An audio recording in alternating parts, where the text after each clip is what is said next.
You saw the headline, you read the statement. You know, Kandi Burruss, the $30 million queen of Bravo, has officially filed for divorce from her producer husband, Todd Tucker, after 11 years. But the headlines are lying to you. They are telling you it's amicable. They are saying there's no drama. We are the Celeb Alert Hub, and we know the truth. The truth is, this isn't a simple quiet split. This is the $30 million divorce, built on over a decade of televised tension, a controversial prenuptial agreement, and a relentless business partnership that finally collapsed under the weight of Kandi's massive net worth versus Todd's comparatively modest one. For years, the camera captured the cracks, the heated arguments over the old Lady Vang restaurants, the business ventures that left Kandi feeling like she was carrying the financial load, and the infamous prenup controversy that almost derailed their wedding day. Now that same prenup is taking center stage, dictating how a multi-million-dollar empire clean trucking to production will be split. In this deep dive, we break down the real, unspoken reason for the split, the shocking financial details, the warning signs, the public myths, and the massive $30 million legal battle that's about to erupt. Welcome to the Celeb Alert Hub. It's time to talk about the money, the marriage, and the messy, long-awaited end of Kandi and Todd. 1. Chapter 1. The $30 million. Question. The Prenup. Nightmare returns. The real story of this divorce doesn't start with the filing papers in November 2025. It starts 11 years ago, with a piece of paper that almost ended their relationship before it even began. Kandi Burruss entered her marriage to Todd Tucker as one of the wealthiest women in reality television, holding an estimated net worth of $30 million, primarily earned from her phenomenal songwriting career and classics like Destiny's Child's Bills, Bills, Bills, and her long tenure on The Real Housewives of Atlanta. Todd's net worth, while growing thanks to Kandi's partnerships, sat at a fraction of hers. This massive financial disparity necessitated a prenup, but this wasn't just any prenup. It was the most publicly debated financial agreement in Bravo history. The infamous clause. On their wedding special, the audience watched in disbelief as Todd learned the details of the agreement, specifically the clause demanding that he vacate their shared home within 30 days. Todd was visibly hurt, asking Kandi, "Is this personal or is this business? Because it doesn't feel like a partnership." Kandi's response at the time was cold, calculated, and professional. "It's business. People do crazy vindictive things when they're hurt. There should be agreements." For over a decade, that prenup remained the elephant in the room. Kandi defended it as a sensible precaution. Todd viewed it as a constant reminder of the real balance of power in their marriage. The divorce filing. Now that Kandi has filed, that premarital tension is being weaponized. The amicable narrative being pushed by sources close to Kandi is likely an attempt to minimize an amicable legal fight over joint assets. But the truth is, that prenup is now the core weapon in her arsenal, giving her a massive legal advantage to protect the $30 million she accumulated before they even said "I do." This is not just a divorce. It's the final highly structured breakdown of a financial merger that only ever worked on Kandi's terms. Point 2. Chapter 2. The co-worker marriage, where the partnership ended and the romance died. The biggest difference between Kandi and Todd and other reality TV couples was their professional entanglement. They were more than husband and wife. They were co-CEOs of a rapidly expanding joint entertainment and hospitality empire. They produced Broadway shows, The Piano Lesson, Othello, ran a successful restaurant chain, Old Lady Yang or OLG, and launched various other ventures like a trucking company. However, sources and televised evidence suggest there were camber and no play. The LLG problem, the restaurant business, OLG, was the source of some of their most vicious and public arguments. Kandi constantly expressed frustration that she felt like she was the primary financial backer and the one who had to handle the cleanup when things went wrong. A $200,000 rent lawsuit against their restaurant group earlier this year.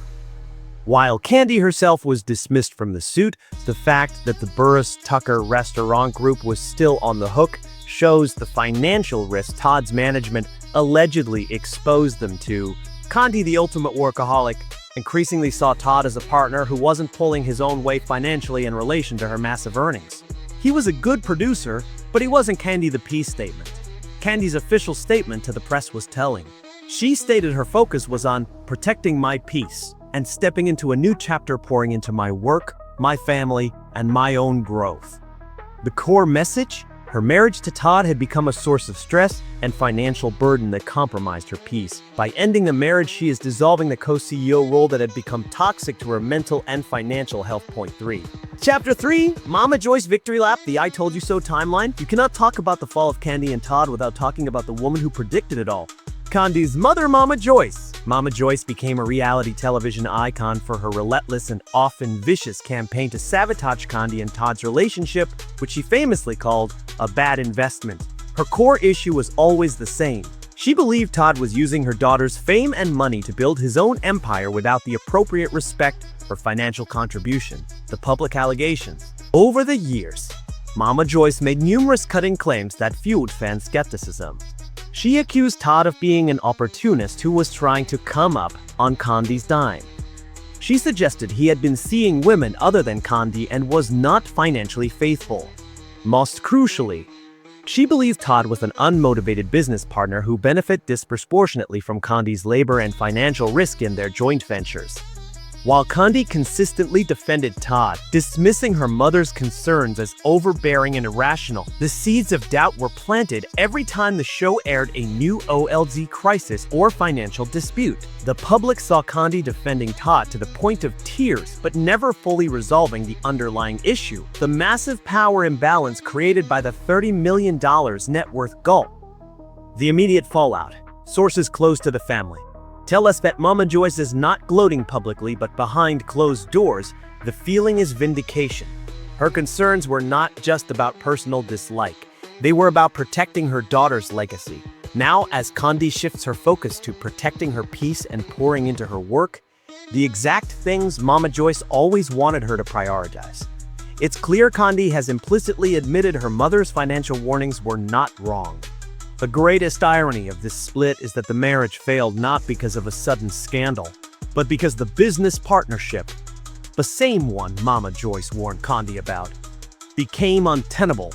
Chapter 4, The Warning Signs. NYC, Broadway, and Separate Lives. The slow fate of Kandi and Todd's marriage played out not on camera but across two major U.S. cities.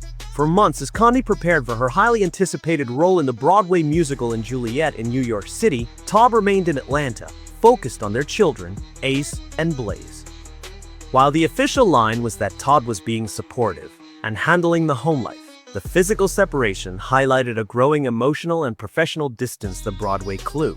Kandi's statement announcing the divorce arrived just hours after she posted a powerful, widely shared photo of herself in a striking outfit, captioned, "My and Juliet journey has begun. I am excited for what is next." This was not just a career update. It was a clear declaration that she was embracing a bold, single-focused new chapter. She was already mentally checked out and ready to embrace the life that did require her to split her emotional and financial attention.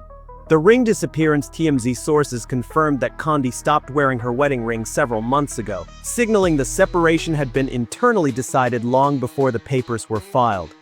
While they continue to co-parent and speak daily, the physical and emotional gap grew too large to close. The truth is, Kandi, the quintessential multi-hyphenate mogul, was ready to shed the drama of a demanding marriage and refocus entirely on her career peaks, Broadway, music, and her solo business endeavors. Todd, the producer, was left behind in Atlanta, managing the joint ventures that had become more of a liability than a legacy. Chapter 5, The Co-Parenting Strategy and the Future of Bravo. Despite the massive financial stakes, the most critical element of this divorce is the children. Ace, 9, and Blaze, 5, along with Kandi's adult daughter Riley and Todd's adult daughter Kayla. Kandi's official statement emphasized a commitment to co-parenting with love and respect. This is a legal and PR strategy designed to keep the divorce from spiraling into the hostile child-focused custody battle that plagues many celebrity splits. Given their adult children and shared younger kids, a formal shared custody agreement that focuses on stability is expected to be settled quickly and privately. The RHOA. The big unknown now is how this plays out on the screen. Kandi Burruss officially stepped away from the Real Housewives of Atlanta after 14 seasons, a move that surprised the Bravo universe. However, a major, public $30 million divorce is the kind of ratings gold Bravo executives dream of. The speculation among networks insiders is rampant. Could Kandi return for a major one-season arch to document her life as a newly single $30 million mogul?